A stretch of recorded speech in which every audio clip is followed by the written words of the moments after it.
Una vez más, les saludo calurosamente, amigos, hermanos y ministros, en el nombre de nuestro Señor Jesucristo. La obediencia en relación a la genuina santidad. Primera de Samuel, capítulo 15, el versículo 22 dice, y Samuel dijo, se complace Jehová tanto en los holocaustos y víctimas como en que se obedezca a las palabras de Jehová. Ciertamente el obedecer es mejor que los sacrificios y el prestar atención que la grosura de los carneros. El obedecer es mejor que cualquier sacrificio. La obediencia para conducirla a una santidad genuina tiene sus motivos y sus razones. Por tanto, vamos a mirar algunas características en relación a la obediencia, leyendo primera carta a los Corintios, el capítulo 2, el versículo 9, que tiene que ver con el obedecer en todo. Tiene que ver con la obediencia en todo. Y nos dice claramente capítulo 2, versículo 9 de primera carta a los Corintios. Antes bien, como está escrito, cosas que ojo no vio, ni oído oyó, ni han subido en corazón de hombre, son las que Dios ha preparado para los que le aman. Y el amar a Dios, el demostrarle amor a Dios, no es otra cosa sino a través de lo que Él dice que se haga.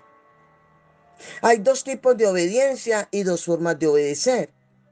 Los dos tipos de obediencia son obediencia por persuasión y la obediencia por opresión. La obediencia por persuasión, ¿en qué consiste? Empezando con definir la palabra persuadir del griego, que en el ámbito positivo significa enamorarte, induciendo un cambio en la manera de pensar, en contraste a la desobediencia, cambiando la razón, llevándote a una vida de consideración moral. El persuadir en relación a Dios es el acto de enamorarte para ganarse tu voluntad. Dios persuade en amor. Dios persuade en amor. No hay otra forma de Dios convencerte la importancia de obedecer para tu propio beneficio. Porque la obediencia trae recompensa, la obediencia trae galardones, la obediencia trae honra de parte de Dios. En Hebreos capítulo 6, el versículo del 7 al 10 dice, porque la tierra que bebe la lluvia, que muchas veces cae sobre ella y produce hierba provechosa a aquellos por los cuales es labrada, recibe bendición de Dios. Pero la que produce espinos y abrojos es reprobada, está próxima a ser maldecida y su fin es el ser quemada. Pero en cuanto a vosotros, oh amados, estamos persuadidos de cosas mejores y que pertenecen a la salvación, aunque hablamos así. Porque Dios no es injusto para olvidar vuestras obras y el trabajo de amor que habéis mostrado hacia su nombre, habiendo servido a los santos y sirviéndoles aún. ¿Ve? La obediencia trae recompensa, trae alegría, trae abundancia, trae beneficios espirituales, personales, materiales, familiares, y por donde quiera que te conduzcas o hagas, te saldrá todo bien por la obediencia. El persuadir está en total contraste con la manipulación, la intimidación y el control. Estos son factores que rompen con el principio de la santidad y a su vez son áreas en las que se mueve el ocultismo. Cuando una persona está siendo oprimida, está siendo subyugada, esto no va a traer beneficios. No se está sembrando, sino que se está destruyendo a otros. La obediencia por opresión. El oprimir está muy relacionado con el controlar, que indica intervenir, dirigir, dominar. Dominar que la voluntad y los deseos de una persona, sobrellevándolo y sometiéndolo a hacer algo en contra de su voluntad. Es diferente cuando una persona que no ha sido enseñada se le orienta como al niño que se disciplina. A un niño no se le puede dejar hacer lo que quiera porque necesita formación y es la responsabilidad de los padres hacia los hijos. Un niño, cuando el Señor dice instrúyelo, oriéntalo, disciplínalo, es porque necesita formación. Cuando el niño anda desorientado por falta de formación, ahí hay una demanda hacia los padres, porque no está cumpliendo con su deber de criar a su hijo como es debido. Un hijo necesita disciplina, necesita orientación hasta ser formado. Una persona que no ha sido formada necesita que se le exija, que se le conduzca, que se le enfoque con conocimiento, con ejemplo. En 2 capítulo 3, el versículo 17 dice, porque el Señor es el Espíritu, y donde está el Espíritu del Señor, allí hay libertad. Donde está el Espíritu del Señor, no hay opresión, no hay intimidación, sino que hay libertad. Porque el Espíritu nos enseña, nos instruye para que podamos actuar bajo una formación canalizada a la voluntad de Dios. El control en relación a la opresión es algo semejante a la adicción que conduce a hacer algo en contra de la voluntad, causando remordimiento. Por tanto, la Biblia dice que nosotros dejamos de ser esclavos para ser siervos, porque el esclavo es el que era sometido al servicio. El siervo es el que cede su voluntad, el siervo cede su voluntad para servir. En Romanos, el capítulo 8, el versículo 21, dice, porque también la creación misma será libertada de la esclavitud de corrupción a la libertad gloriosa de los hijos de Dios. Toda la tierra será libertada con ese propósito. Dejamos de ser esclavos del pecado para ser ¿qué? Siervos de la justicia.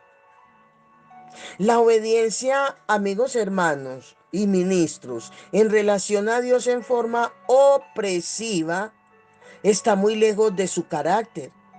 Un gran porcentaje de los creyentes viven en santidad, cohibiéndose del pecado por temor de ir al infierno o de perder el cielo. Indica que si no hubiera cielo, ni existiera infierno, entonces no habría razones que los mantuviera en santidad. Lo que los mantiene en santidad es el estar, es lo intimidados que se sienten por causa de lo que van a perder. Y no debe ser así. Porque es que el intimidar en relación a la obediencia es el acto de infundir miedo, sometiendo y manteniendo a una persona atada a una santidad que no nace de sus mejores deseos y motivaciones. Lo duro del caso es que Cristo nos hizo libres y como ministros mantenemos atados a nuestros feligreses, predicándoles sobre el castigo, sobre la ira, sobre el infierno. Y aquí es de enseñarles a cómo buscar en voluntad propia a Dios, en obedecer de una manera abierta y libre, no bajo intimidación y temores.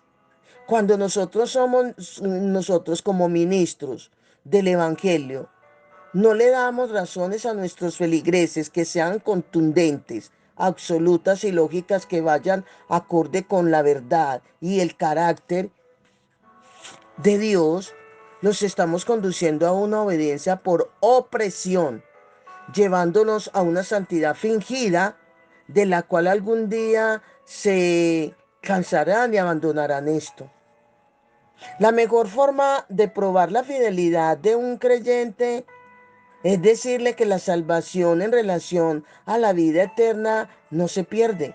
Si el creyente, claro, después de tener dicha información, entra en el terreno del libertinaje, simple y llanamente está manifestando lo que siempre ha tenido en su corazón y lo que siempre ha querido hacer. La salvación no se pierde siempre y cuando usted y yo obedezcamos los principios del reino, siempre y cuando en nosotros haya libertad para hacer la voluntad de Dios y obedecerle. Valga la aclaración.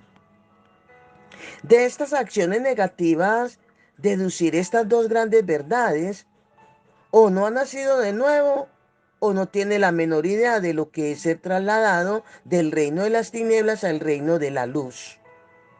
El persistir en el pecado después de ser libre de sus condiciones es no tener conciencia ni mentalidad de reino.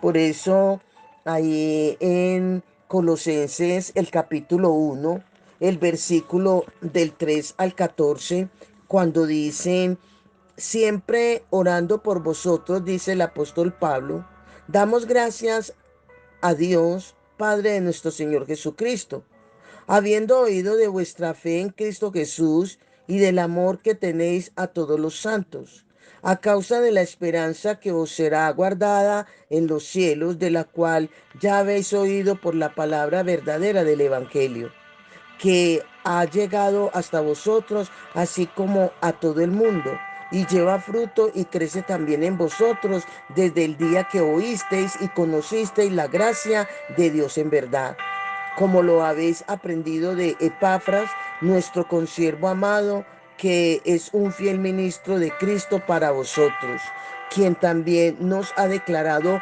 vuestro amor en el Espíritu. Por lo cual también nosotros, desde el día que lo oímos, no cesamos de orar por vosotros y de pedir que seáis llenos del conocimiento de su voluntad en toda sabiduría e inteligencia espiritual, para que andéis como es digno del Señor, agradándole en todo, llevando fruto en toda buena obra y creciendo en el conocimiento de Dios, fortalecidos con todo poder conforme a la potencia de su gloria, para toda paciencia y longanimidad, con gozo, dando gracias al Padre que nos hizo aptos para participar de la herencia de los santos en luz, el cual nos ha librado de la potestad de las tinieblas y trasladado al reino de su amado Hijo, en quien tenemos redención por su sangre, el perdón de pecados. Pablo aquí dice que los que han entendido esta verdad en relación al reino de Dios y su propósito implícito en el traslado que tuvimos por gracia, no tomarán libertad en la gracia por el pecado. Y también ahí en Romanos, en el capítulo 6, el versículo 1 y 2, que dice: ¿qué pues diremos? ¿Perseveraremos en el pecado para que la gracia abunde? En ninguna manera, porque los que hemos muerto al pecado, ¿cómo viviremos aún en él? Absolutamente es indebido. El que ya nació de nuevo y conoce la gracia, participa de la gracia, no volverá a los viejos rudimentos, a la vida pasada. No, claro que no. Sencillamente porque ya experimentó realmente el gozo de la salvación. No vuelve a lo mismo. Ahí en Colosenses, en Gálatas, perdón, el capítulo 5, El versículo 13 que dice, porque vosotros, hermanos, a libertad fuisteis llamados, solamente que no uséis la libertad como ocasión para la carne, sino servíos por amor los unos a los otros. Ya no volvemos a los viejos rudimentos, a la vida pasada de pecado, porque hemos sido libres de toda acechanza de las tinieblas, sumergidos en el pecado, somos libres, fuimos libres. Y también ahí, en Romanos, ahí el capítulo 6, el versículo 12 al 14, cuando dice, no reine pues el pecado en vuestro cuerpo mortal, de modo que lo obedezcáis en sus concupiscencias, ni tampoco presentéis vuestros miembros al pecado como instrumentos de iniquidad, sino presentaos vosotros mismos a Dios como vivos de entre los muertos, y vuestros miembros a Dios como instrumentos de justicia, porque el pecado no se enseñoreará de vosotros, pues no estáis bajo la ley, sino bajo la gracia. Sino bajo la gracia. Ahora bien, qué interesante es entender la forma de obedecer. En cuanto a la obediencia, ya hablamos la obediencia por persuasión. Ahora hablemos sobre la obediencia por resignación. Este tipo de obediencia es la que no se hace bajo un estado de sumisión y sujeción. La resignación, la obediencia por resignación, entre otras cosas, es una aceptación, no meramente gustosa. Para mayor comprensión daré aquí en este caso los conceptos de sumisión y sujeción. En cuanto a la sumisión, tiene que ver con el deleite que se tiene para ceder la voluntad y entrar en sujeción y caminar en obediencia. Es decir, la sumisión es la virtud interna que produce placer y delicia en los buenos deseos que nacen de lo interior del ser y que le conduce a qué? A la sujeción, tomando una actitud de obediencia. Esta es interna, la sumisión. Es el contentamiento, en otras palabras, que se tiene de hacer la voluntad de Dios. Es el contentamiento y el deseo grato de obedecer a Dios. Eso es sumisión. Mientras que la sujeción es el acto externo que se da en forma pasiva y que se manifiesta en forma activa cuando se actúa en obediencia. Son las acciones. Es tanta la diferencia entre sumisión y sujeción que puedes estar en sujeción y moverte en obediencia sin estar en sumisión. En otras palabras, hacer las cosas, actuar, pero no desde el corazón, sino aparentemente. Y a este acto se le designa obediencia por resignación y de esto dan testimonio las escrituras. Vemos ahí el caso de lo que nos dice Lucas 10:17, cuando dice que los 70 volvieron diciendo, Señor, aún los demonios se nos sujetan en tu nombre. Y en Lucas 10:17 dice las escrituras que los demonios creen y tiemblan, pero no son obedientes, ni se complacen de la obediencia, ni estaban en sumisión. Cuando la Biblia nos está presentando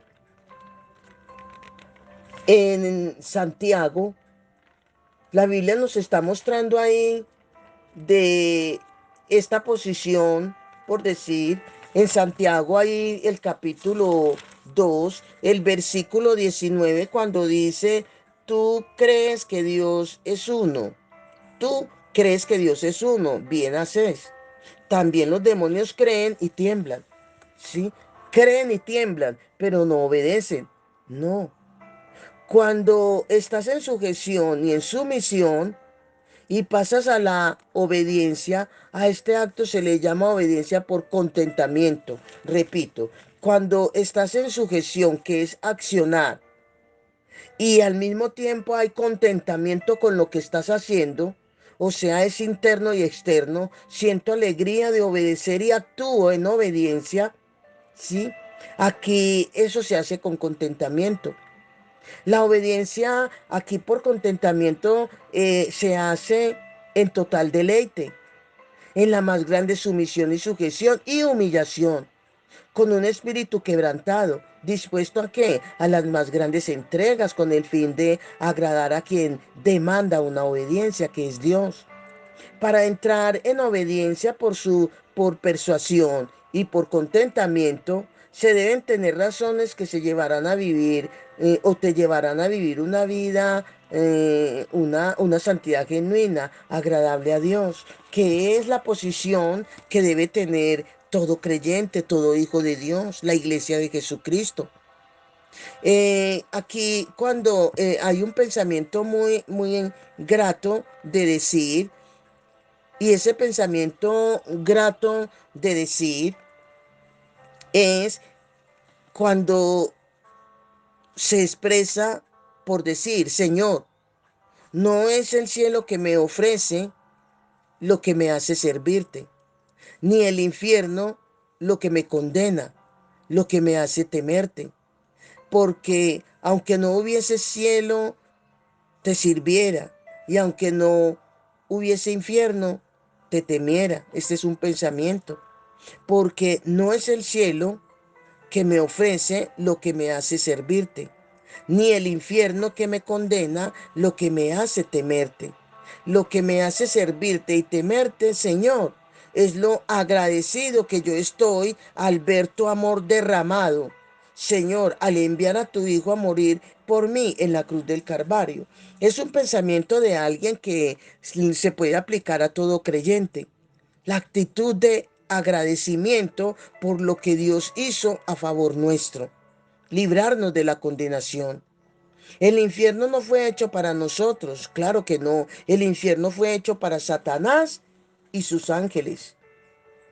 Pero una vez que nosotros ya estamos en el programa de Dios, una vez que nosotros ya somos hijos de Dios, tenemos la vida de Dios y la justicia de Él, por tanto, no le pertenecemos al infierno por nada, por nada. Pero si tú y yo lo que no le motiva, lo que no le motiva a pecar es el temor al infierno, entonces estamos seremos malos creyentes, porque si no hubiera cielo ni infierno, entonces no nos pararía nadie. Desbordados en el pecado, claro que no. Esto se hace con conocimiento. Buscar a Dios es con el conocimiento que tenemos de Él, con un corazón sincero, con un corazón alegre y con un corazón dispuesto. Amén. Bendiciones, bendiciones.